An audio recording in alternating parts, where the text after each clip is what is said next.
सोन हायन की हालत इतनी खराब हो चुकी थी कि आखिरकार उसकी आंखों के आगे अंधेरा छा गया और वह वहीं बेहोश होकर गिर पड़ा। कुछ समय बाद जब उसे होश आया तो उसने झटके से आंखें खोलीं और घबरा कर चारों तरफ देखने लगा। उसके दिमाग में सबसे पहले यही ख्याल आया कि शायद अभी तक जो कुछ हुआ वो सब सिर्फ एक डरावना सपना था। लेकिन जैसे ही उसने आसपास देखा और यौनहो कहीं दिखाई नहीं दिया, उसके चेहरे पर थोड़ी राहत आई।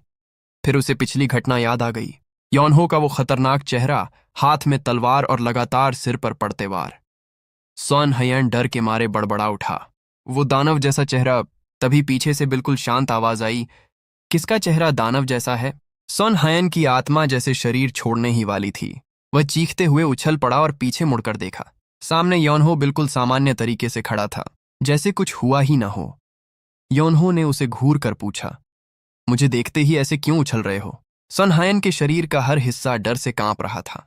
यौनहो ने उसे समझाया कि जुबान संभाल कर रखनी चाहिए। कोई कितना भी शांत क्यों ना हो, अगर बार बार उसकी पसंद के खिलाफ बातें सुनता रहे तो आखिरकार उसका धैर्य भी जवाब दे देता है। सन हायन तुरंत सिर झुका लेता है और कुछ देर पहले कहीं अपनी बात के लिए माफी मांगता है। यौनहो ने हाथ हिलाकर कहा, चलो अब निकलो। मान लो हिसाब बराबर हो गया। तुमने मुझे परेशान किया, मैंने तुम्हें थोड़ा पीट दिया। बराबर? सन हयन मन ही मन चीख उठा, थोड़ा? मेरे सिर को तो तुमने ढोल बना दिया था। लेकिन इतनी हिम्मत नहीं थी कि यह बात मुंह से निकले। वह धीरे धीरे उठकर खड़ा हुआ। यौनहो उसे देखकर थोड़ा हैरान हुआ। तभी सन हायन कांपती आवाज में बोला, मैं तुम्हें ड्यूल के लिए चुनौती देता हूं। यौनहो कुछ पल उसे देखता रहा। तुम फिर से पिटना चाहते हो? सोन हयन ने तुरंत जवाब दिया, नहीं, ऐसा कुछ नहीं है। यौनहो ने भौहें सिकोड़ लीं। तो फिर दोबारा लड़ना क्यों चाहते हो? कहीं तुम्हें पिटने का कोई नया शौक तो नहीं लग गया? अभी अभी इतना कुछ हुआ और तुमने कोई नई दुनिया खोज ली। सन हयन का चेहरा शर्म से लाल हो गया। ऐसा बिल्कुल नहीं है, बस ये बात मेरे दिमाग में बैठ ही नहीं रही। योनहो अचानक हंस पड़ा। मेरे मास्टर भी यही कहते थे, जब कोई बात दिमाग में न बैठे तो तब तक पीटो जब तक बैठ न जाए। सन हयन का शरीर अपने आप एक कदम पीछे हट गया। उसका दिमाग कुछ समझ पाता उससे पहले ही यौनहो की तलवार फिर से उठी और उसका सपाट हिस्सा सीधा उसके सिर पर पड़ा। ठाक! सन हायन दर्द से जमीन पर लौटने लगा। यौनहो ने शांत भाव से पूछा, अब बैठी दिमाग में? सन हायन दर्द सहते हुए चिल्लाया, तुमने फिर अचानक हमला किया, ये तो कायरता है। यौनहो का चेहरा तुरंत गंभीर हो गया। अभी भी नहीं बैठी? सोन हायन की हालत देखकर उसे अपनी गलती का एहसास हो गया। वह तुरंत उठकर सीधा खड़ा हुआ और बोला, बैठ गई, पूरी तरह बैठ गई। अब कोई समस्या नहीं है। यौनहो ने आंखें सिकोड़कर पूछा, अगर इतनी आसानी से समझ आ गया था तो इतना तमाशा क्यों कर रहे थे? सन हयन एकदम सावधान मुद्रा में खड़ा होकर बोला, शायद मेरा दिमाग ही खराब हो गया था। फिर उसने आखिरकार असली बात बताई। उसकी परेशानी ये थी कि इतनी कम उम्र में यौनहो की मार्शल स्किल इतनी जबरदस्त कैसे हो सकती है। उसे समझ ही नहीं आ रहा था कि कोई इतना युवा इंसान इतनी भारी ताकत कैसे हासिल कर सकता है। यौनहो ने सीधा पूछा, तो अब समझ आ गया? सन हयन ने बिना एक सेकंड गंवाए सिर हिला दिया, जी, पूरी तरह समझ आ गया। तभी उसके दिमाग में एक और बात आई। इतनी कम उम्र का कोई व्यक्ति जो माउंट हुआ का शिष्य भी नहीं है यहां आया है, इसका मतलब एक ही हो सकता है। उसने डरते डरते पूछा, तुम मार्शल आर्ट्स टूर्नामेंट में हिस्सा लेने वाले हो? यौनहो ने कंधे उचकाकर कहा, शायद। ये सुनते ही सन हायन के चेहरे से सारी रंगत गायब हो गई।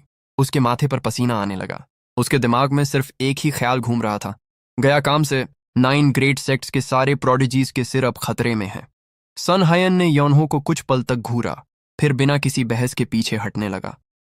उसके चेहरे पर ऐसा भाव था जैसे सामने कोई इंसान नहीं बल्कि चलता फिरता प्राकृतिक डिजास्टर खड़ा हो। यौनहो ने उसे जाते देखा तो पूछ लिया, अरे जा कहाँ रहे हो? तुम तो मुझे स्वॉर्ड टेक्निक सिखाने वाले थे। सन हायन ने तुरंत हाथ जोड़ने जैसा भाव बनाते हुए कहा, मेरे जैसे मामूली आदमी की मिडल पाथ टेक्निक का तुम्हारे जैसे मार्शल मास्टर के सामने क्या मतलब है? लगता है आज सुबह मेरा दिमाग ही खराब था, मुझे जाने दो। वह जितनी जल्दी हो सके वहां से निकलना चाहता था, लेकिन यौनहो ने उसका कंधा पकड़ लिया। सन हायन का पूरा शरीर फिर से कांपने लगा। यौनहो ने गंभीर आवाज में कहा, जो कुछ यहां हुआ तुमने कुछ नहीं देखा, समझे? तुमने मुझे देखा ही नहीं। सन हायन ने तुरंत सिर हिलाया, बिल्कुल, मैंने कुछ नहीं देखा, मैं यहां आया ही नहीं था। मुझे तो ये भी नहीं पता कि यौनहो कौन है। यौनहो ने आंखें सिकोड़कर उसे देखा और अगर बहुत ज्यादा बोलने की कोशिश की, बाकी बात कहने की जरूरत ही नहीं पड़ी। सन हायन ने तुरंत सिर हिला दिया। समझ गया। योनहो वहां से चला गया, लेकिन सोन हायन काफी देर तक उसी जगह खड़ा रहा। उसका दिमाग अभी भी पूरी घटना को समझने की कोशिश कर रहा था। कुछ देर बाद वह जमीन पर बैठ गया और अपना सिर पकड़ लिया। मैंने तो बस एक आदमी को स्वॉर्ड टेक्निक सिखाने की सोची थी, पता नहीं कहां से ऐसा मॉन्स्टर मिल गया। उसने सोचा कि योनहो के सामने वह एक बार भी ठीक से पलटकर हमला नहीं कर पाया। जितना सोचता उतना ही डर बढ़ता जाता। उधर योनहो अपने कमरे की तरफ लौट रहा था, तभी उसे रात के सन्नाटे में तलवार चलने की आवाज सुनाई दी। आवाज का पीछा करते हुए उसने देखा कि पांग डूजुक अभी भी लगातार ट्रेनिंग कर रहा था। योनहो का माथा सिकुड़ गया। ये ट्रबल मैग्नेट आधी रात को भी सोता नहीं है क्या? पांग डूजुक हजारों स्वॉर्ड स्ट्राइक्स लगाने में लगा था और हर वार के साथ ऐसी आवाज कर रहा था कि आसपास के कमरों में सो रहे लोगों की नींद भी खतरे में पड़ जाए। योनहो ने चिढ़कर पूछा, तुम्हें रात में भी यही करना है? लोगों के कमरों के सामने इतना शोर क्यों कर रहे हो? तुम्हें किसने कहा था कि 1000 और स्वॉर्ड स्ट्राइक्स लगाओ? पांग डूजुक अचानक रुक गया। उसे बिल्कुल उम्मीद नहीं थी कि योनहो इतनी रात में आकर उसकी ट्रेनिंग की शिकायत करेगा। उसने तुरंत माफी मांगी। योनहो ने हाथ हिलाकर कहा, जब पता है कि शोर कर रहे हो तो अंदर जाकर सो जाओ। दूसरों के कमरों के सामने पूरा कचरा फैला रखा है। ये शब्द पांग डूजुक के दिल पर लग गए। उसके लिए हजारों स्वॉर्ड स्ट्राइक्स लगाना उसकी पूरी मेहनत थी, लेकिन योनहो ने उसे बस एक कचरा समझ लिया था। फिर भी वह योनहो को देखता रहा। इतना छोटा होने के बावजूद योनहो में ऐसी ताकत थी कि वह जो चाहता था बिना किसी झिझक के कर सकता था। उसे किसी की राय की परवाह नहीं थी। पांग डूजुक के अंदर एक अजीब सी जलन पैदा हुई। वह भी वैसा ही बनना चाहता था, इतना मजबूत कि उसे हर समय ये चिंता न करनी पड़े कि दूसरे लोग उसके बारे में क्या सोचते हैं। आखिरकार उसने हिम्मत जुटाकर पूछा, अगर तुम मुझे बाहर से देखो तो मैं तुम्हें कैसा लगता हूं? योनहो ने बिना ज्यादा सोचे जवाब दिया, एक होपलेस ट्रबल मैग्नेट फिजिक। ठीक है, लेकिन हरकतें बच्चे से भी बदतर हैं। काम लेजिली करते हो, सोचते कुछ नहीं और जहां जाते हो वहां कोई ना कोई समस्या खड़ी कर देते हो। पांग डूजुक चुप हो गया। हर शब्द ऐसा लग रहा था जैसे सीधे उसके दिल में तीर जा रहा हो। योनहो ने उसकी शक्ल देखी और पूछा, इतना दुखी चेहरा क्यों बना लिया? ज्यादा डिटेल में बताऊं?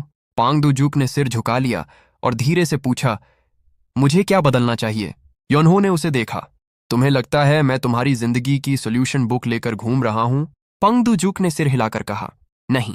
तो फिर मुझसे क्यों पूछ रहे हो? पांग डूजुक ने थोड़ी देर चुप रहकर कहा, बस कभी कभी इंसान को किसी के सामने अपनी बात निकालनी होती है। मैं बदलना चाहता हूं। मुझे किसी की नजर में प्राइड बनने की जरूरत नहीं है, लेकिन कम से कम एम्बैरेसमेंट भी नहीं बनना चाहता। योनहो ने पांग डूजुक को गौर से देखा और पूछा, तुम आखिर बदलना क्या चाहते हो? पांग डूजुक कुछ पल सोचने के बाद बोला, मुझे खुद नहीं पता। शायद मेरी सबसे बड़ी परेशानी यही है कि मैं कभी संतुष्ट नहीं होता। योनहो ने सिर हिलाया। तो फिर पहले खुद से संतुष्ट होना सीखो।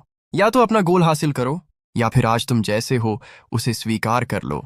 अगर मैं तुम्हारी जगह होता तो दूसरा वाला रास्ता चुनता।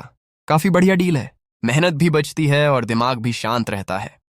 पांग डूजुक तुरंत बोल पड़ा, मेरे लिए यह मुमकिन नहीं है।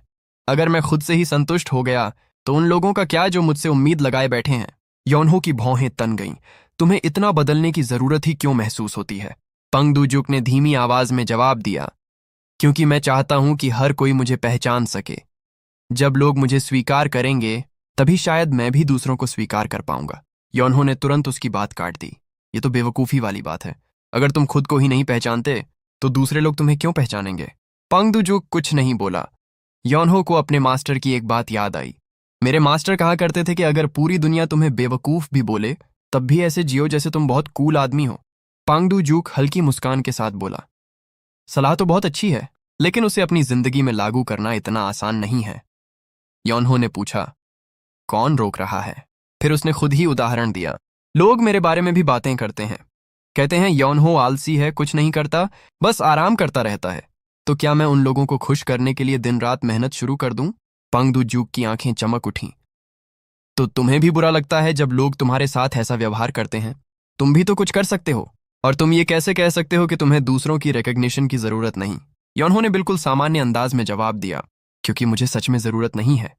उसके स्वर में इतनी सहजता थी जैसे उसने मौसम का हाल बताया हो।